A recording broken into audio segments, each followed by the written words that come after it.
esperar a Thaís voltar aí para a gente já começar, que hoje tem 3 perguntas aqui, bem interessantes, assim, ainda falando sobre sofrimento, né, mas 3 perguntas com enfoques diferentes em relação ao sofrimento, porém, acho bem interessantes da gente observar. Thaís voltou. Então vamos lá, gente. Vamos começar para já passar os 10 minutos, senão a gente atrasa muito. Pois não, patroa?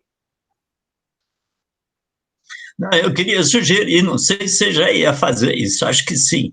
Nós queremos dar graças a Deus pelo retorno progressivo da escola dominical. Hoje já ia ter uma classe para adulto lá, eu balancei, mas como eu estou nessa classe aqui faz muito tempo, então eu vou continuar aqui até que a classe seja extinta. Mas, patroa, você vai poder matar a saudade que algum desses domingos aí, a nossa classe aqui vai estar lá ao vivo, tá?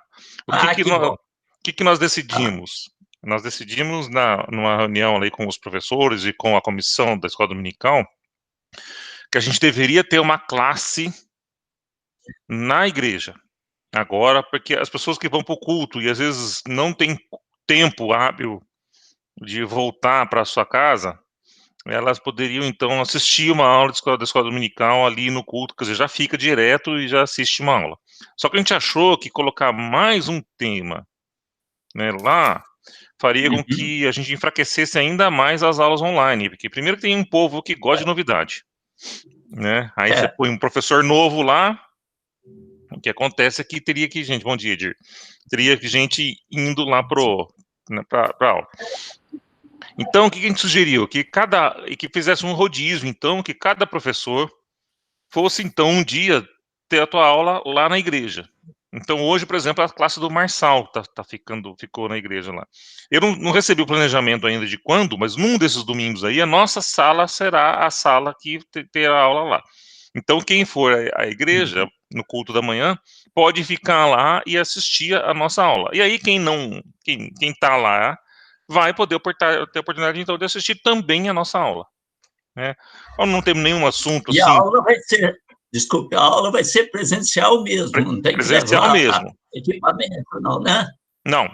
Nesse dia, não sei se eles estão transmitindo lá, eu não sei o que eles decidiram, se vão transmitir a aula também, mas eu acho que não. Então, aí, o dia que a nossa aula for presencial, quem não estiver presente não vai conseguir assistir nossa aula, tá? Eu acho, mas a gente troca informação aí pelo WhatsApp. Então, patroa... Oi, Eli, só uma dúvida, e as crianças não, né? As crianças continuam online. Ainda não, mas já estão pensando também nas crianças, tá, Thaís, também, pra gente voltar. Porque o problema das crianças também você gera um problema com os pais. Sim. Se o pai leva a criança e a aula do pai não tá ali, mas o fato de poder voltar as crianças e ter essa aula online é o que vai permitir também que, sim, poxa vida, o pai trouxe a criança aqui, assiste a aula que estiver ocorrendo lá presencialmente, né? Então, são 2 salas que estão funcionando, vai ser nesse esquema, e a outra sala é a sala de novos membros, né? Nós temos aí 6 pessoas fazendo a classe, antigamente, classe de catecúmenos, então nós decidimos que essas 6 pessoas vão continuar lá na aula, né, para poder... eles vão fazer a aula deles online, que são 3 casais, eles optaram, assim, por estarem fisicamente, então é pequeno, pouca gente, isso está bem tranquilo. Tá bom? Patroa, ora para nós, então, por favor, dando graças a Deus por esse retorno. Não. Senhor Deus, nós queremos te dar graças, porque o Senhor tem permitido, apesar dessa pandemia, nós estejamos continuando a escola dominical, aprendendo mais a tua palavra, mas também queremos te agradecer, porque nós estamos chegando na fase de retorno às aulas presenciais. Pedimos que o Senhor abençoe todos os irmãos que estiverem lá na classe do Marçal, pedimos que o Senhor conduza as nossas mentes, os nossos corações, pedimos também, te damos graças pela reunião do presbitério que aconteceu ontem, uma reunião demorada, sexta e sábado, foi uma reunião longa. Damos graças pelo culto de hoje de manhã, pela pregação, pelos cânticos, pela presença, pelo batismo da criança. Pedimos que o Senhor agora esteja conosco nos próximos minutos, em nome de Jesus. Amém. Amém. Amém. Muito bem. Bem-vindos aí agora, Ilse, Camila, né? Opa, hoje a gente está já com um público maior aqui. Vai ser bom porque nós estamos... Muito bem, gente. 3 perguntas hoje, tá? Então vamos seguir já com a primeira, né? É porque foi feita lá para o Sproul. Como o senhor aconselharia, né, um cristão que... Só um minuto aqui. Como o senhor aconselharia cristãos que estão sofrendo enfermidades ou velhice e prefeririam estar no céu com o seu Senhor ao invés de permanecerem aqui? Então, aquela pessoa que já está passando por uma enfermidade, às vezes uma enfermidade muito dolorosa, ou muito difícil de suportar, ou já estão lá, tão velhinhos, né? Que aí estão assim, já estou preferindo estar com Cristo, tá aqui, né? Que conselho você daria? Edir, que conselho você daria, Edir? Desculpa, deixa eu desligar. Tempo sem assistir a aula, ele me pega. Porque eu... Que situação. Eu tenho visto o seu João, o pai do Adail, que tem o restaurante, o Monte Cristo, o Dadá. Sim, Dadá. Ele está com câncer no esôfago. E ele está numa situação muito crítica, praticamente terminal, né? Mas ele era um senhor que não era crente e ele se converteu há bastante tempo atrás, né? E o testemunho dele é um negócio fantástico, né? Porque ele não pode se alimentar, é só sonda. Ele passa fome, porque a quantidade de alimento que ele consome nem sempre é a quantidade que ele precisa, né? E ele está lá firme. Eu vou até onde Deus quiser. Até onde que Deus me permita que eu vá, né? Então, eu acho que aquele que tem confiança, tem fé, ele vai permitir que ele está tranquilo, né? Na esperança de que no momento certo Deus vai estar agindo, né? E está cuidando dele, né? Mesmo passando por uma dificuldade muito grande, né? Dor, está tomando morfina a cada 4 horas, né? Mas você não vê na pessoa nenhum momento de tristeza, de falar assim, olha, por que isso comigo, né? Eu acho que Deus deveria ter que me levar. Ele não, né? Ele está dizendo, olha, eu vou até quando Deus permitir. Eu acho que esse seria o conselho, né?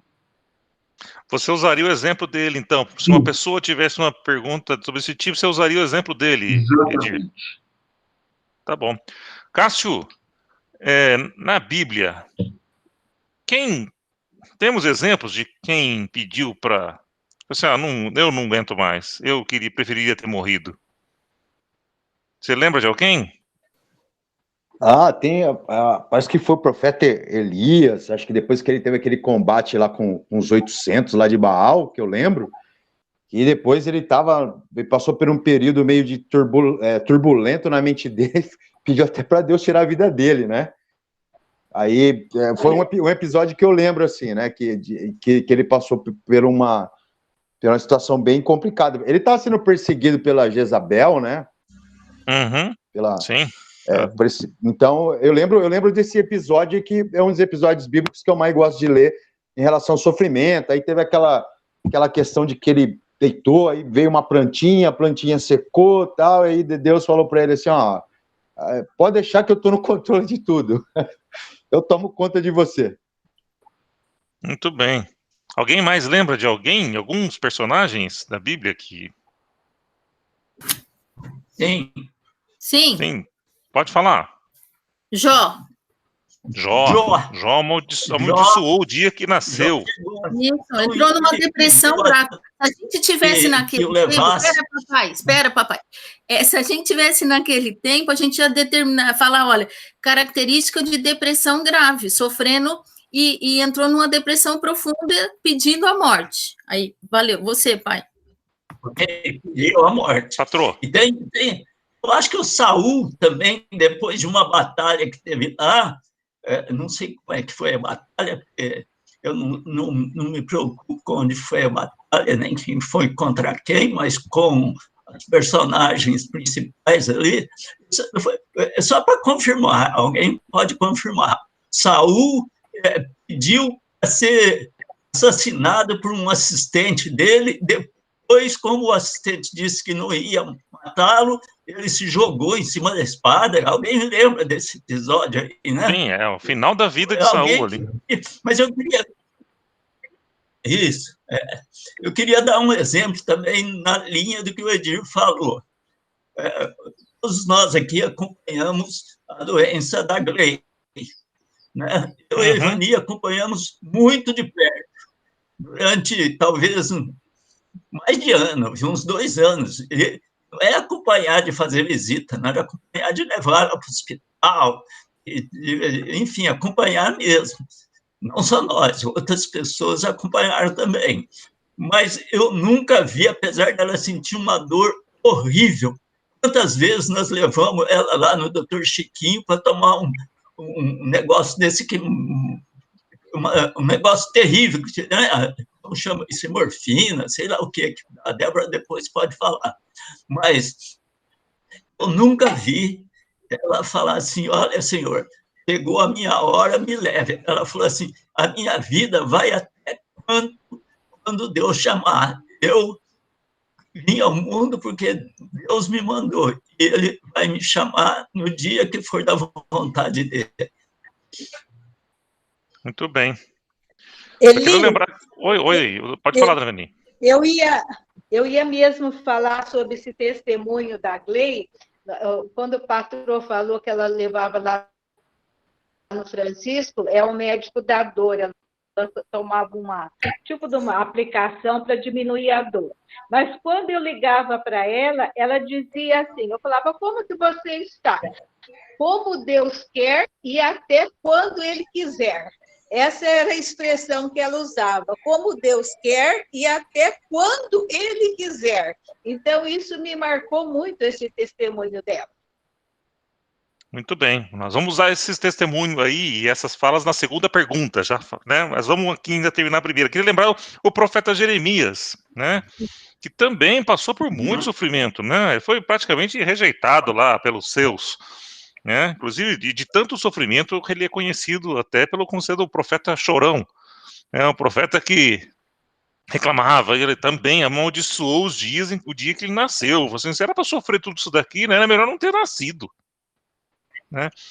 E temos outro, Paulo, né?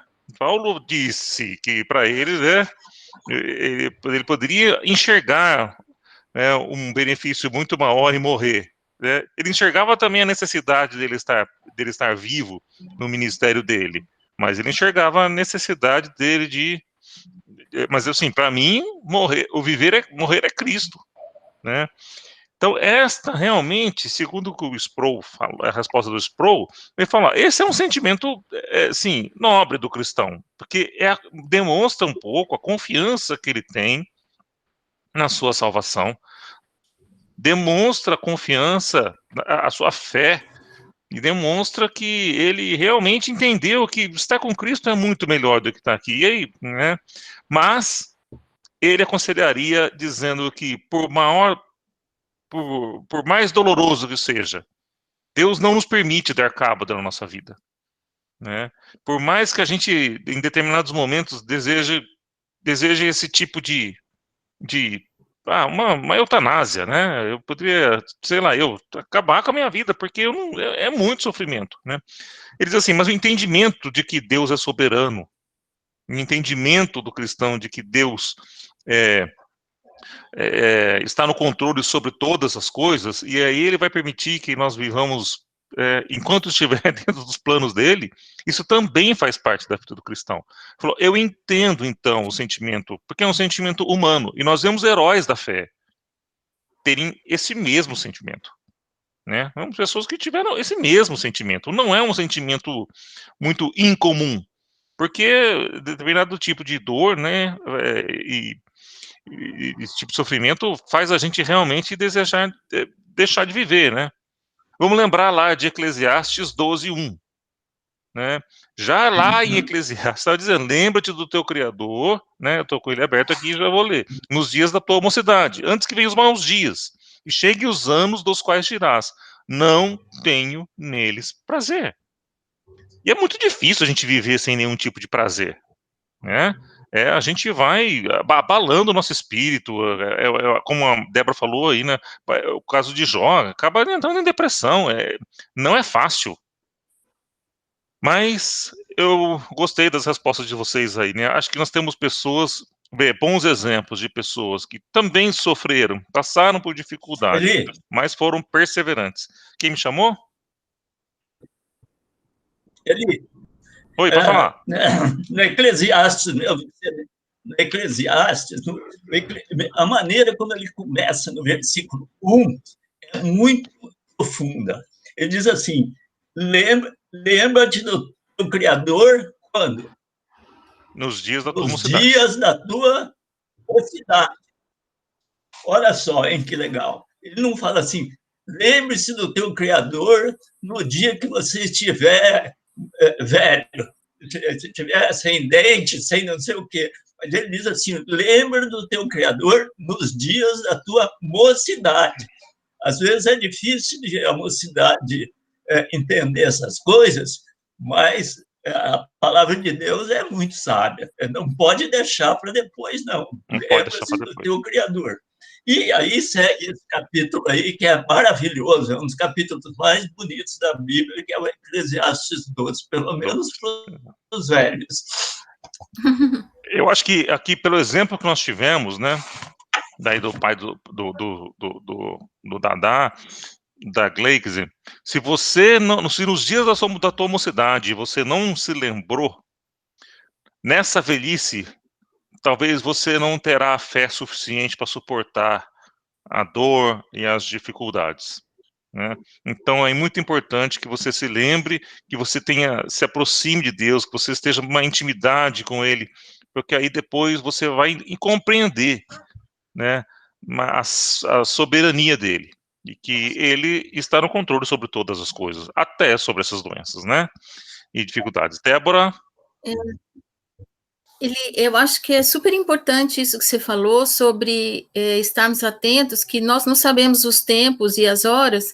E outra coisa também é o testemunho dessas pessoas que são resilientes, que são pessoas batalhadoras, que enfrentam a doença e o sofrimento com fé, é uma prova daquilo que foi falado no culto hoje. O justo viverá por fé.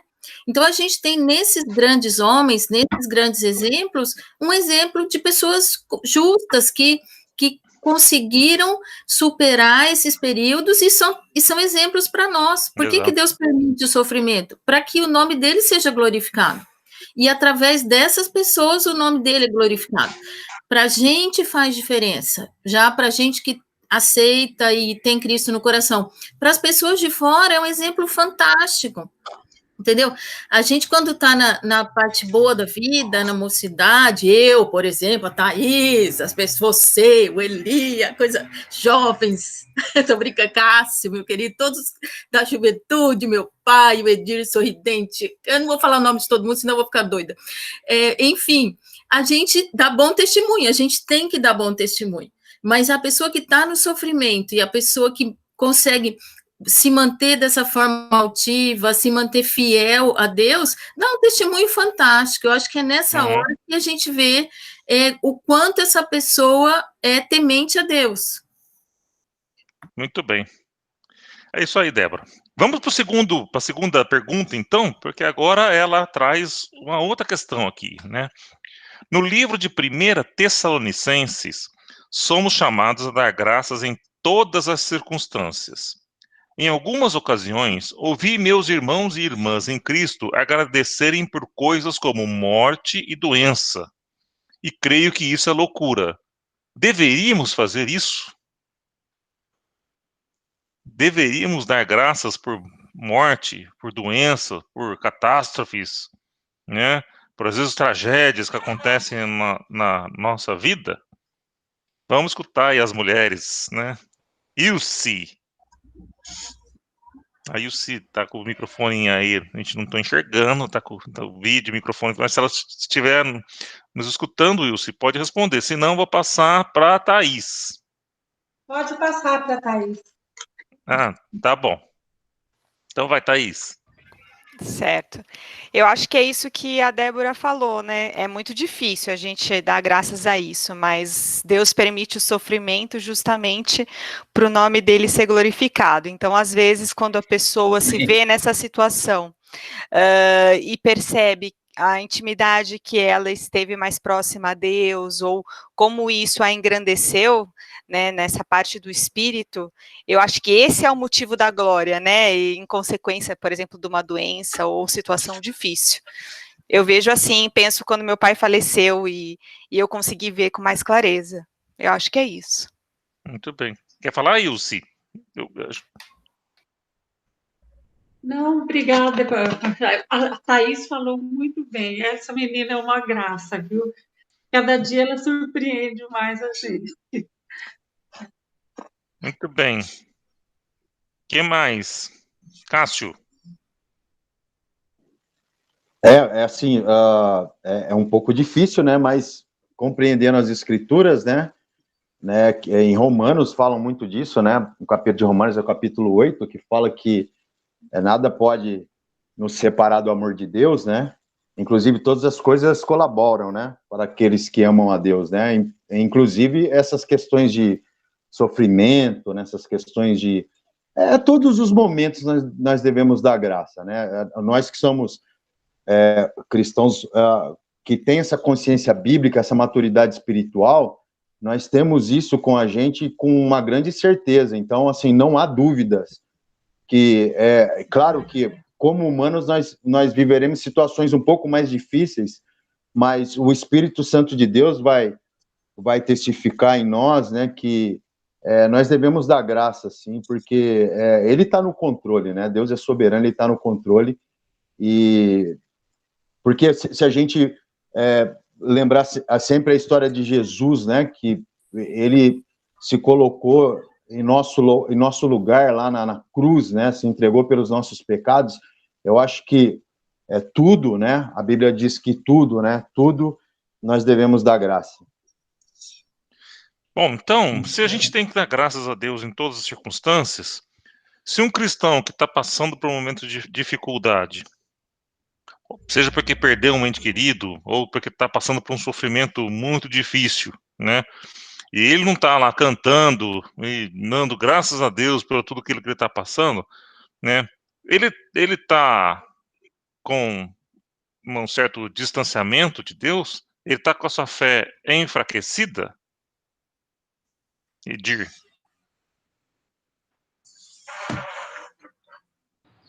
Eu acho que cada um tem uma maneira de agir, né? É difícil de falar por outras pessoas, né?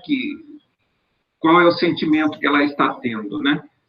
Mas, como o Cássio mesmo diz, em tudo dai graças, eu acho que é permitido também que ele sofra, que ele chore por algum motivo, né? Mas isso não quer dizer que ele não está dando graças, né? Que ele não está aceitando, né? Eu vejo dar graças como não ter o coração revoltado. Não precisa estar cantando, né? Você está triste. Sim. Mas você está tentando compreender, absorver, mas não sob revolta, né? Uhum.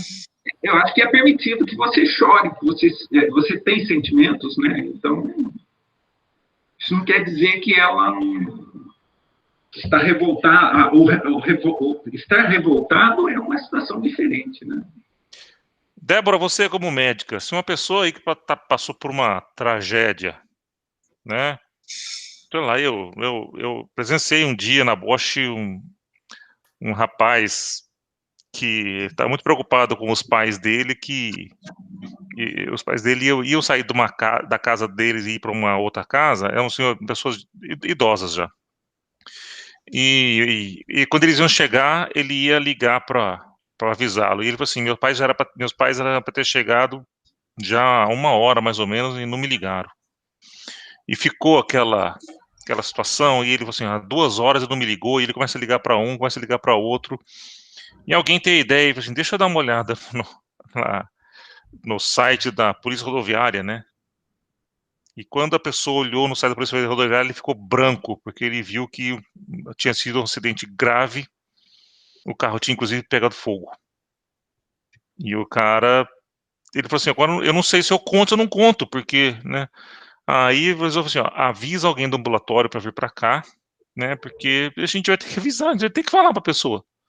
Aí ele falou assim: olha, e o cara olhou e falou assim: meu Deus, é o carro dos meus pais. Né? E aquele momento é um momento de choque. Né?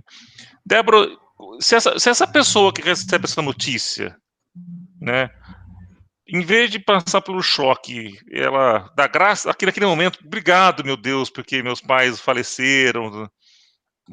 Que diagnóstico de sanidade você daria para essa pessoa? Super contrário à normalidade. Essa pessoa não caiu ainda a ficha.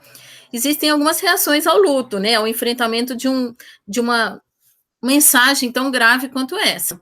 A princípio, a pessoa pode fazer a negação. Ela fala: não é verdade. Acho que o carro é de outra pessoa, ou a situação não aconteceu. É mentira. Isso que você está me falando não é verdade. É um choque tão grande, né? Que a pessoa é negação total. Mas quando ela cai em si, a reação normal é de um desespero, é uma tristeza profunda. Todo acidente, alguma coisa, uma pessoa que não está doente, que não é esperado, é absolutamente normal. A tristeza profunda, a pessoa às vezes não quer se alimentar, e por mais que tenha amigos, pessoas da igreja, a reação frente a uma notícia chocante dessa, ou perder um filho, por exemplo, a pessoa acalenta aquilo, às vezes meses ou anos, até que aquela dor seja compensada, mas isso é uma reação super normal do ser humano. Deus trabalha a seu próprio tempo, e na medicina a gente tem pessoas especialistas que podem, drogas, medicamentos, terapeutas, que dão suporte. Eu acho que a gente tem que saber também que o Deus deu a inteligência para esses medicamentos e para essas pessoas, e que são muito, muito importantes na recuperação. Tem pessoas muito sensíveis, por exemplo, tem pessoas que quando o esposo ou a esposa falece, ou quando há um divórcio, a pessoa perde o chão, porque ela viveu a vida toda naquela condição. Então, ela não sabe mais viver, caminhar sozinha, é muito difícil. Então, ela tem que reaprender o caminho, a vida normal, e para isso, não tem demérito nenhum um psiquiatra, uma medicação de suporte, um pastor que regularmente fica em cima dela para saber se está tudo bem. O pessoal da igreja tem que estar atento também a isso, que tem pessoas que demoram, tem o seu tempo mais demorado. Tem pessoas que respiram fundo, em 1 mês já conseguem tá pronto ou renovado para nova atividade, tem disposição. Mas a gente não tem que cobrar esse tempo em relação às pessoas.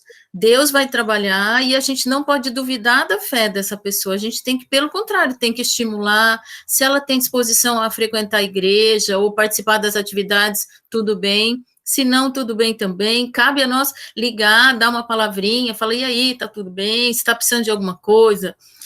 Às vezes, a pessoa só de escutar um telefonema já fica reanimada um pouquinho, né?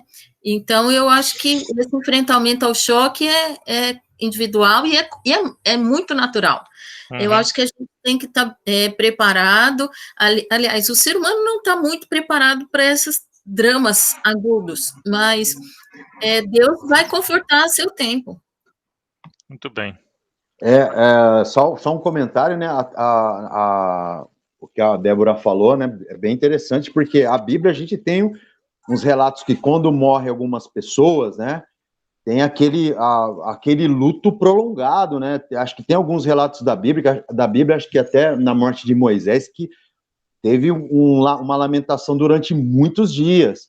Também tem um exemplo, parece que de uma senhora na Bíblia que ela chamava Dorcas, parece que ela era costureira, ela morreu de repente, e depois ela foi ressuscitada, e assim, houve uma comoção, o pessoal não esperava, né? Então o pessoal entrou em desespero, tal, e coisas da condição humana, né? Muito bem. Gente, a Thaís matou no ninho passarinho, né? Quando ela falou que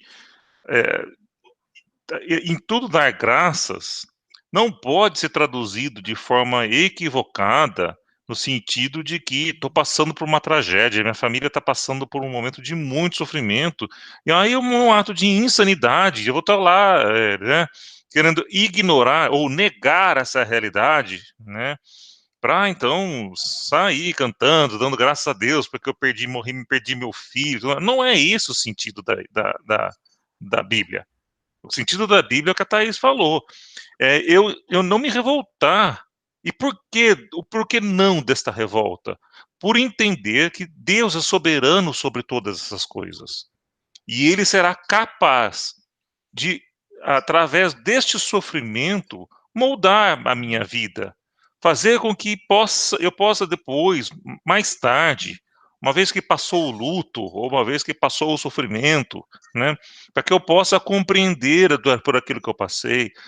Às vezes é um motivo para eu me aproximar mais de Deus, às vezes é um motivo para eu compreender ou vencer uma outra dificuldade que eu tinha. A gente não sabe, e por isso que nós cremos na soberania total de Deus. E aí eu tenho que dar graças a Ele neste sentido, de entender que, olha, eu posso agora não saber por que eu estou passando por isso, né? Mas eu creio que Deus é soberano sobre todas as coisas. Eu creio que Ele há de fazer algum trabalho em mim, nem que seja para depois eu me confortar, né? E sair mais fortalecido dessa terrível experiência que eu estou passando, né? O Sproul, ele falou assim, eu não quero julgar a pessoa que tá fazendo esse tipo de coisa, né? Porque eu creio até que ela está tentando ser obediente, né, à palavra, mas eu acho que ela está interpretando a palavra de uma forma equivocada. E ele cita um exemplo de Jesus, né, lá em João 11:35, né, o versículo mais curto da Bíblia. Jesus chorou. Qual era o contexto? Marta e Maria estavam lá muito bravos com Jesus. Afinal de contas, o Jesus, a gente chamou aí, você demorou, meu irmão morreu, né? E Jesus Cristo sabia já que ele iria fazer a ressurreição de Lázaro. Jesus sabia que aquele sofrimento que eles estavam passando seria um sofrimento que, apesar do sofrimento deles, seria para a glória de Deus. E Jesus disse assim, Marta, Maria, fica sossegada, fica tranquila, ó, pode chamar, vai ter uma festa aqui hoje, porque, na verdade, eu vou ressuscitar seu irmão. Não, qual foi a reação de Jesus? Ele chorou. Então, Jesus, ele entrou na dor, né, ele teve de compaixão. Era uma situação de tristeza profunda. E ele se compadeceu daquela tristeza. E assim devemos ser nós. Não devemos nem julgar aqueles que estão agindo de forma diferente, mas me preocupa, né? O que a Débora falou assim, é uma questão, às vezes, ou de uma insanidade momentânea, né? Ou até de uma negação. A pessoa ela está negando a realidade, porque não é normal. O normal é realmente a gente, poxa vida, né? Se compadecer daquela situação e entender. Então, não. E existem algumas pessoas que cobram, não, mas você tem que dar graças a Deus em tudo, e não te dá a liberdade nem de passar pelo luto, ou de passar pela tristeza, né? E os Sproul diz assim, isso não é normal, né? Isso não representa para mim uma fé sadia, né? A pessoa está aí negando uma realidade que uma hora essa ficha vai cair, né? Então isso não é para mim muito sadio. Eu acho que a gente tem que compreender tudo isso que a gente falou aqui. Essas dificuldades, isso faz parte da nossa vida, isso não é uma coisa simples. Como a Débora falou, alguns têm mais facilidade de passar pelo luto, outras têm mais dificuldade de passar pelo luto. Algumas vezes questão de 1 mês, 2 meses, né? Tem gente que demora 1 ano, 2 anos, né? Eu acompanhei muito de perto aqui o sogro do Glauco, né? A mãe da Raquel teve câncer de mama, né? E faleceu. Gente, depois de um tempo, depois a Raquel até trouxe o pai dela para morar com eles aqui, né? E o Glauco mora aqui no meu condomínio, não uma rua para baixo, então a gente está sempre ali na casa deles, né? E muitas vezes eu estava lá na casa do seu Sinésio e ela para lá, seu Sinésio, como o senhor tá, tudo mais, e muitas vezes a conversa dele, assim, eu sinto muito falta da Esther, e ele chorava, e a Raquel falou assim, meu pai, qualquer pessoa que meu pai vê, ele vai falar da minha mãe. Eu falei assim, mas, Raquel, deixa ele falar, né? Esse homem tá passando por esse luto, gente, anos, assim, né? Agora, ultimamente, eu tive lá na casa deles, né, uma retrasada, tive lá na casa deles, e aí fui lá falar com o seu Sinésio e tudo mais, e aí ele sentou do meu lado lá, ele gosta de contar as histórias, tudo mais, falou assim, nossa, olha como passou, né, como passou, e agora... Ele até falou, mas uma hora ele falou assim, nossa, faz tanto tempo que... né, ele até falou, acho que faz 8 anos que a Esther faleceu e tudo mais... Mas algumas pessoas levam muito tempo, às vezes uma ferida grande, né, a gente não sabe o que esse casal passou na vida, né, depois estar tão unidos assim, mas não devemos julgar, tá? Mas enfim, se alguém questionar vocês, só para concluir, Débora, se alguém questionar vocês em relação a essa questão de em tudo dar graças, este é o contexto, é dar graças assim, ó, eu entendo da soberania de Deus, embora meu espírito agora esteja profundamente abalado, embora eu tenha passado por uma tristeza profunda, eu entendo que Deus pode transformar isso numa experiência de fortalecimento, de restauração, eu não sei, Deus pode fazer isso, ele vai, porque ele disse, como disse o Cássio, citou aí, Romanos 8, 28, né, todas as coisas cooperam para o bem. Mas não é agora que eu vou entender isso daqui. Não é agora que você queira que eu pare tudo, eu fique dando graças pela tragédia que passou pela minha família, ou pela doença, pela dor que eu estou passando. Agora, meu amigo, é um tempo de eu me recolher. É um tempo de eu me acolher e de eu aceitar.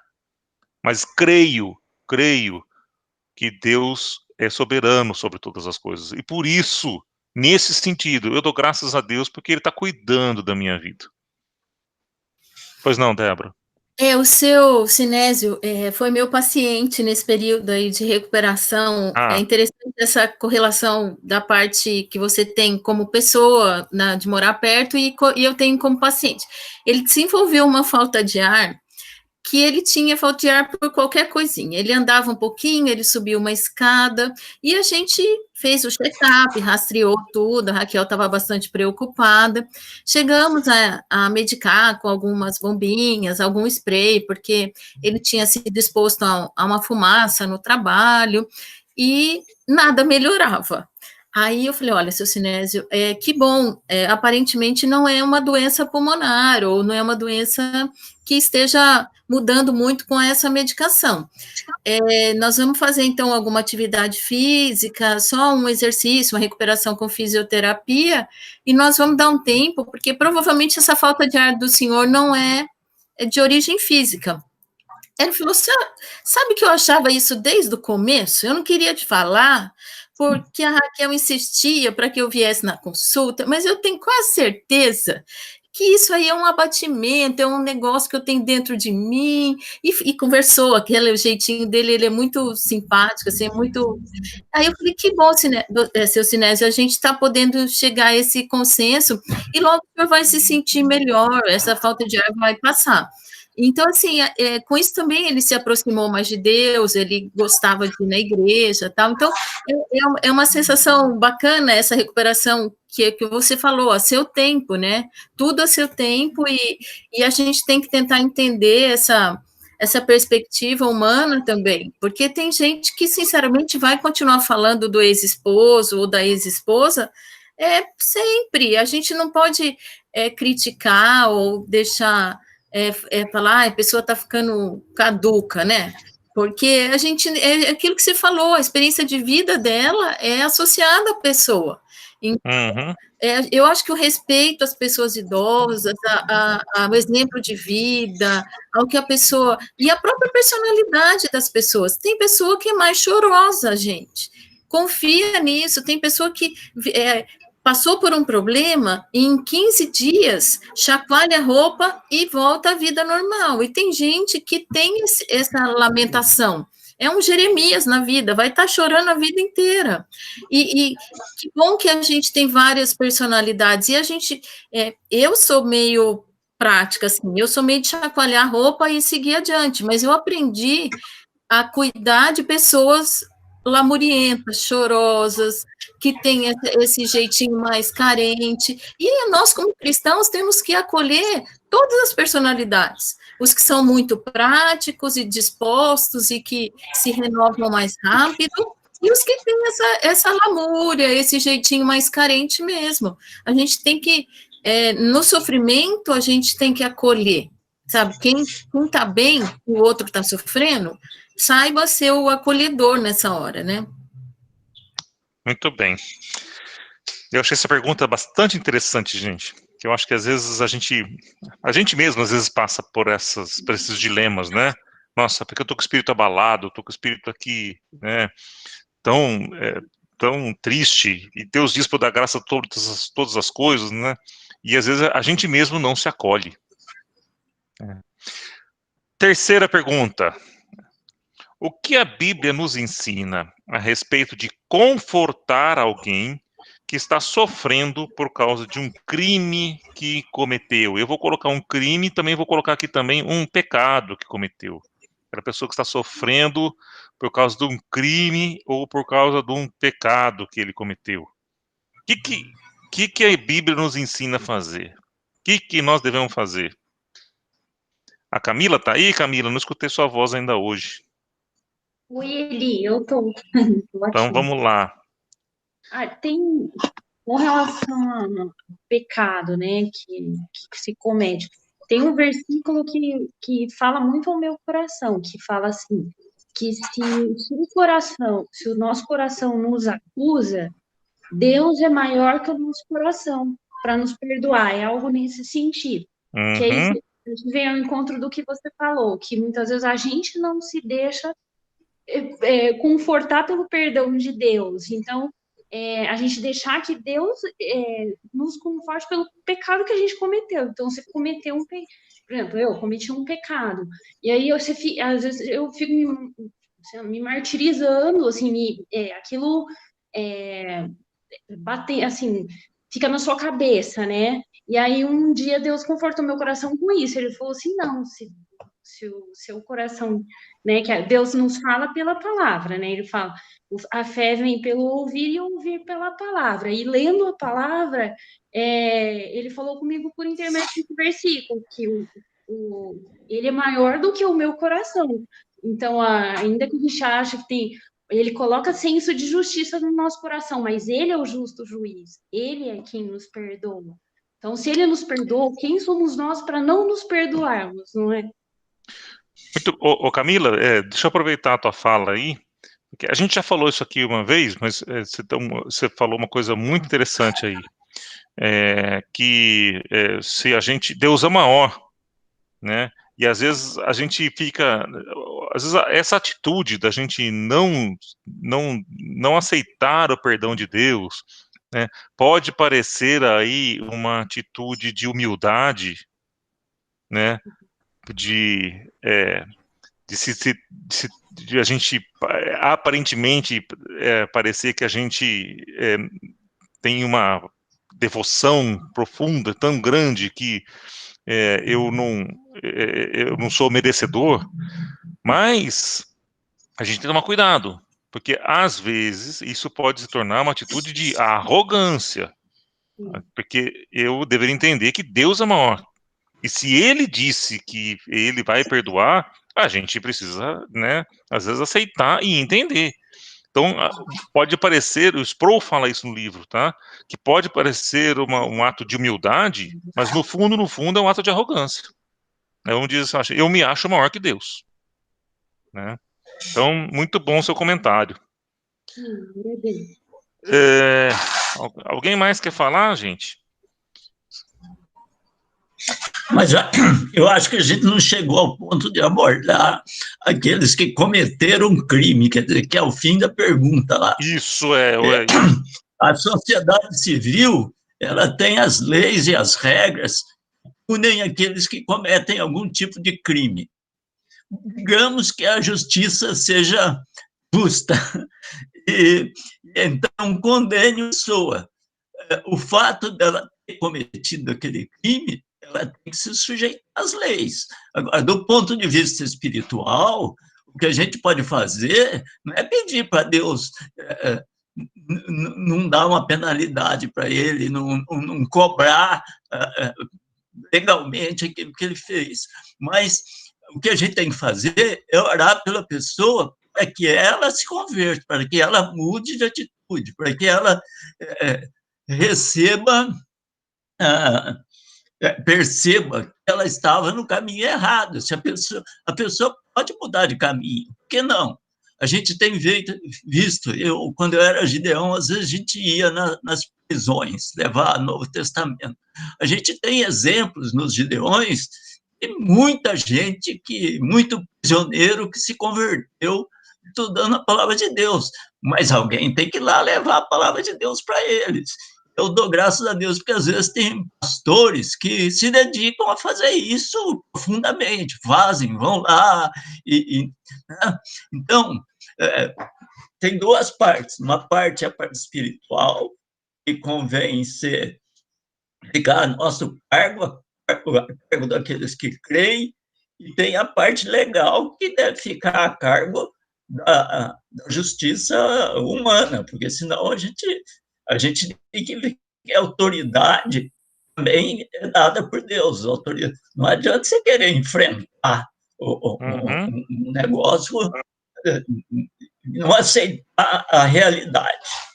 Perfeito. Cássio, quer falar, Cássio?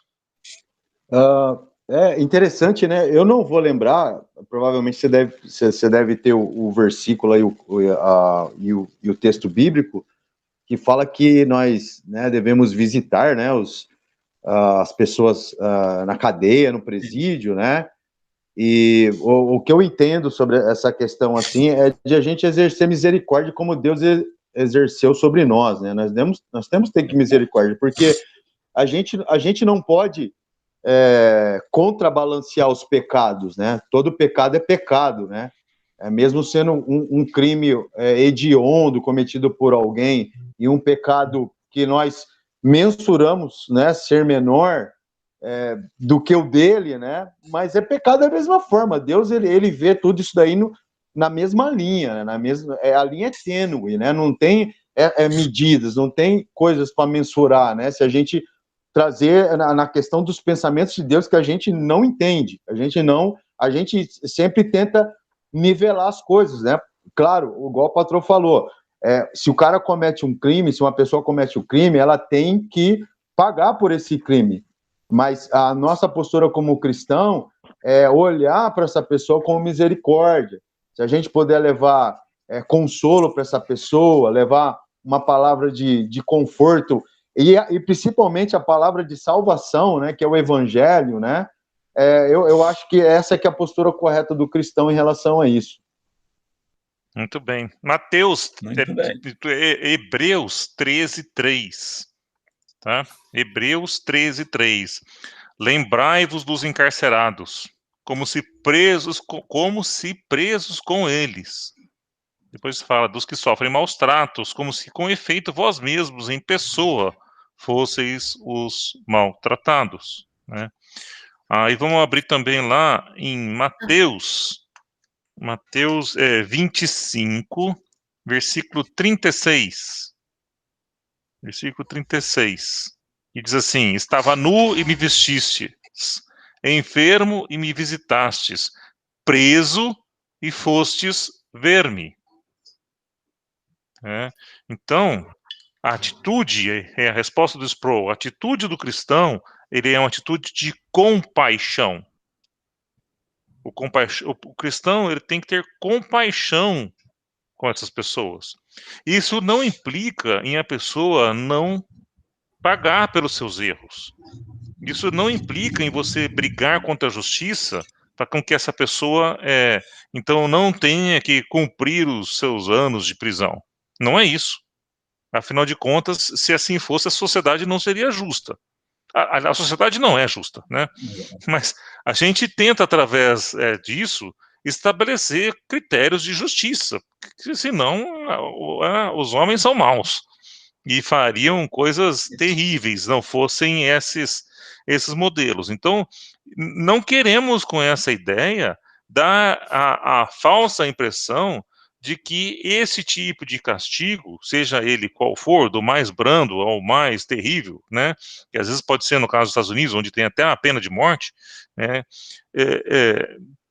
seria o caso de que, bom, essa pessoa talvez ela esteja condenada com a sua vida terrena aqui, né, mas ainda há uma salvação, pelo menos no que diz respeito à sua vida espiritual. E nesse aspecto, o cristão tem que agir com compaixão, no sentido de levar a pessoa a se arrepender daquilo que ela fez e se converter, né? O Sproul fala assim, existe um determinado momento, até um determinado momento você vai usar de compaixão, né? Depois de um determinado momento, você deve usar de admoestação, né? De repreensão. E diz assim, talvez a admoestação e a repreensão elas não estejam muito ligadas à compaixão, mas elas estão ligadas ao amor. Afinal de contas, amamos os nossos filhos, né? E não deixamos de repreendê-los, não deixamos de admoestá-los. Então, admoestar, repreender um filho, e às vezes até aplicar um castigo, é uma atitude de amor também. Amor no sentido de demonstração de que, olha, isso que você está fazendo está errado, eu preciso que você compreenda que o que você está fazendo está errado, para que você volte, então, para o caminho correto. Fazemos isso com os nossos filhos. Apesar de amá-los, não tiramos o castigo. Apesar de, às vezes, compreender e ter compaixão do quanto é difícil passar por isso, né, não tiramos o castigo. Então, essa é a mesma ideia. Agora, não podemos abandonar os que estão lá presos. O Sproul, às vezes, fala assim, algumas pessoas passam a entender esse versículo também de uma forma equivocada, entendendo de que devemos ter esse tipo de compaixão apenas com aquelas pessoas que são presas políticas, ou aquelas pessoas que estão presas em função de uma perseguição aos cristãos, ou somente em relação àquelas pessoas que estão presas por causa de uma injustiça, né, foi um julgamento injusto, e ela está presa está presa injustamente. Você não, a Bíblia não faz essa distinção. Ela diz que nós devemos ter compaixão com todos os presos. Isso significa visitá-los na prisão, ter um tipo de trabalho, como o Patrocínio falou. Essa é a atitude que o cristão deve ter. Isso não significa que nós devemos pedir para que eles sejam livrados da sua pena, porque afinal de contas faz parte da justiça. Débora, quer falar? Eu sei que o horário está meio avançado, mas é um exemplo bem próximo da gente, a filha da moça que trabalha comigo, ela, quando jovem, eles frequentam a congregação cristã, que é uma outra denominação, e a filha dela engravidou do namorado. E ela estava temerosa de contar isso para os líderes, porque eles são bem severos e bem rigorosos nesse sentido. Mas ela falou assim, mas eu preciso contar, eu vou colocar o meu erro, vou assumir que foi um erro da minha parte, e simples, vou levar para correção, né? E o pessoal, os líderes da igreja da mãe dela, que é a moça que trabalha comigo, simplesmente expulsaram a menina da igreja. No começo ela ficou bem chateada, porque ela estava já numa situação bem emocionalmente triste, sabendo que tinha errado, mas ela nunca esperava que ela fosse ser expulsa da igreja. E ela ficou um bom tempo afastada da fé e não frequentava lugar nenhum. E agora ela frequenta a Igreja Batista, ela, o esposo, o filhinho, que agora já tem 15 anos. Mas esse exemplo me deixou bastante preocupada, às vezes, com o nosso julgamento em relação às pessoas que cometem erros graves, severos, assim, que para eles já estão bastante feridos, né? Então, assim, eu sei que a conduta da congregação é uma conduta bem diferente da nossa, eles são mais radicais, mas ela poderia ter se afastado completamente e perdido a fé, assim, no sentido de congregar em alguma igreja. Então, às vezes, por exemplo, vocês que são do conselho, vocês que têm, muitas vezes, que admoestar ou fazer alguma pena, né, eventualmente, para alguma pessoa que cometeu alguma infração, alguma coisa mais grave, tem que ser muito sábios nesse sentido, porque Deus tem que dar para vocês bastante sabedoria, porque não é não julgar, né? É isso que você falou, não é pedir para a pessoa ser liberta e como se nada tivesse acontecido, mas que isso não machuque a pessoa a tal ponto dela se afastar da fé. Ela sabe que ela errou, né? A pessoa, quando leva isso para um conselho ou para os líderes, ela está se submetendo à autoridade, senão ela ia embora, simplesmente ela ia embora. Mas para que também nesses momentos, vocês, a liderança e nós que somos mais maduros na fé, que a gente tenha sabedoria para não julgar e não afastar as pessoas do convívio, né? Débora, muito bem. A última palavra para a gente encerrar, eu queria dizer para você o seguinte: nada é mais difícil. Talvez o patrão tenha mais aí tempo de presbiterato do que eu. Mas nada é mais difícil no presbiterato do que você entrar em tribunal e você fazer o julgamento de um caso. Essa é a pior experiência que você pode ter. Até porque é uma experiência, porque assim, a gente tem ciência também que nós somos pecadores também. Tão pecador quanto o outro. Então é uma situação constrangedora você julgar alguém que para Deus também não tem pecado grande, pecado pequeno. Todos eles são, todos os pecados são contra Deus.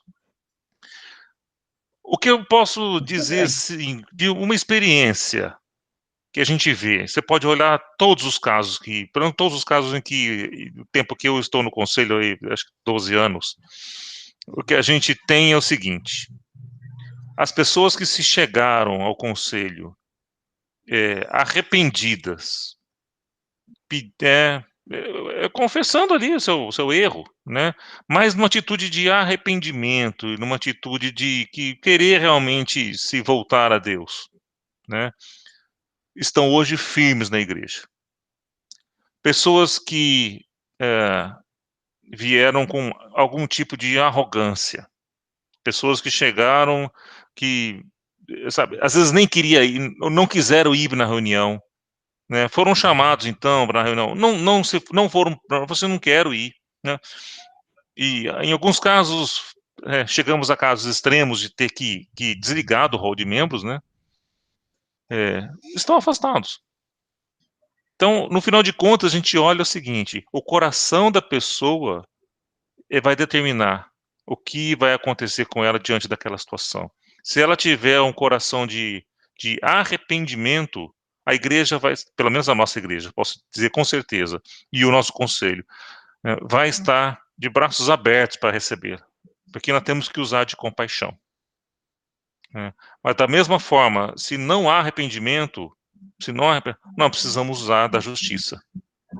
E aí, cremos que Deus também é soberano sobre todas essas coisas, nos deixou alguns ensinamentos em relação à Bíblia, de como devemos tratar esse tipo de caso, e nós, né, nossa Igreja Presbiteriana tenta ser o mais bíblica possível, né? Mas é um momento difícil, gente. Mas é isso, gente. Então, a compaixão deve mover o nosso espírito nessas situações. E como diz o Sproul, depois da compaixão, vem a admoestação e vem a repreensão, que não são diferentes do amor. Não são diferentes do amor. E que assim fazemos com nossos filhos, assim devemos fazer com as pessoas também. Muito obrigado pela aula de hoje, gente. Vocês foram 10 nas respostas aí, nas colocações.